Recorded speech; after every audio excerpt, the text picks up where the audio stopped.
அஸ்ஸலாமு அலைக்கும் வரஹமத்துல்லாஹி வபரகாத்துஹு. இஸ்லாமும் நபியொலியும் சேனல் மூலமாக உங்கள் எல்லாரையும் சந்திக்க வாய்ப்பளித்த ஏக இறைவன் அல்லாஹுக்கே எல்லா புகழும். நபிகள் நாயகம் ஸல்லல்லாஹு அலைஹி வஸல்லம் அவர்களின் கூற்று, எந்த மனிதர் என்னுடைய வார்த்தையை கேட்டு அதை மனதில் பதிய வைத்து அதன்படி செயல்பட்டு மேலும் என்னுடைய வார்த்தையை கேட்டது போன்று மற்றவர்களுக்கும் எத்தி வைக்கிறாரோ அவருடைய வாழ்க்கையை அல்லாஹ் செழிப்பாக்கி வைப்பானாக. அதனால் நாம் கற்றுக்கிட்ட விஷயங்களை நாம் மற்றவங்களுக்கு எத்தி வைப்போம். இந்த மாதிரி எத்தி வைக்கிறதுனால அல்லாஹ் நம்மளுடைய வாழ்க்கையை செழிப்பாக்கி வைப்பான். அதனால் இந்த வீடியோ உங்களுக்கு தெரிஞ்சவங்க எல்லாருக்கும் இன்ஷா அல்லாஹ் ஷேர் பண்ணுங்கள். வாங்க வீடியோக்குள்ளே போகலாம். இந்த வீடியோவில் நம்ம எதை பற்றி பார்க்க போகிறோம் அப்படின்னா, சூரா வாக்கியாவை ஓதுறதுனால நமக்கு என்ன பலன்கள் கிடைக்கும், என்ன பயன்கள் கிடைக்கும் அப்படின்னு பார்க்க போகிறோம். அதே மாதிரி இந்த சூறாவை எந்த நேரத்தில் ஓதுறது சிறப்புன்னு பார்க்க போகிறோம். அரபி தெரியாதவங்களுக்காக நான் சூறாக்களை தமிழில் அப்லோட் பண்ணியிருக்கேன். சூறா வாக்கியாவையும் நான் ஏற்கனவே தமிழில் அப்லோட் பண்ணியிருக்கேன். யாருக்கெல்லாம் அரபி தெரியாதோ அவங்க தமிழில் பார்த்து ஓதிக்கலாம். அதனுடைய லிங்க்கை நான் டிஸ்கிரிப்ஷனில் கொடுக்குறேன். இன்ஷா அல்லாஹ் போய் பார்த்து செக் பண்ணிக்கோங்க. என்னோடய சேனலில் போயிட்டு ப்ளேலிஸ்ட்டில் சூறாக்கள்னு இருக்கும், அதில் போய் செக் பண்ணாலும் சூறா வாக்கியான்னு தமிழில் இருக்கும். தேவைப்படுறவங்க பயன்படுத்திக்கோங்க. வாங்க இப்போ சூறா வாக்கியா ஓதுறதுனால ஏற்படக்கூடிய பலன்களை விரிவாக பார்க்கலாம். இந்த சூறாவை யார் ஒருவர் தினமும் ஓதி வராங்களோ அவங்களுக்கு வறுமையே ஏற்படாது. வறுமையிலிருந்து நமக்கு பாதுகாப்பு கிடைக்க இந்த சூறாவை தினமும் ஓதி வரணும்.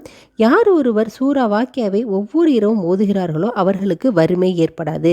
அவர்கள் வறுமைக்கு அஞ்ச வேண்டியதில்லை என்று பெருமானார் நபிகள் நாயகம் ஸல்லல்லாஹு அலைஹி வஸல்லம் கூற கேட்டிருக்கிறேன் என்று சொல்கிறார்கள் நபித்தோழர் இப்னு மசூத் அவர்கள்.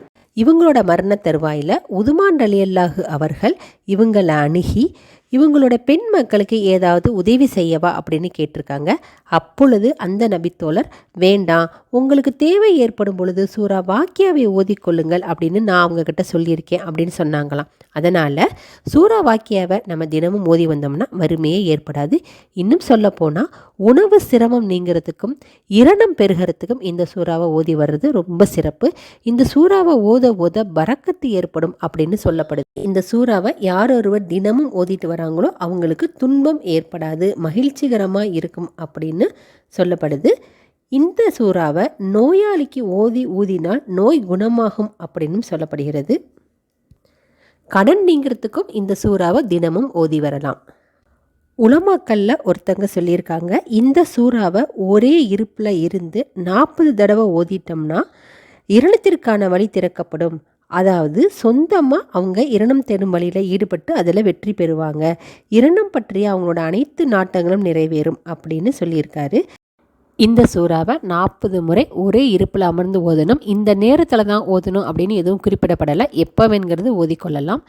இன்னொரு வழிமுறையும் சொல்லப்பட்டிருக்கு. அது என்ன அப்படின்னா, அசருக்கு அப்புறம் 14 முறை ஒரே இருப்பில் அமர்ந்து ஓதினாலும் இதே பலன் கிடைக்கும்.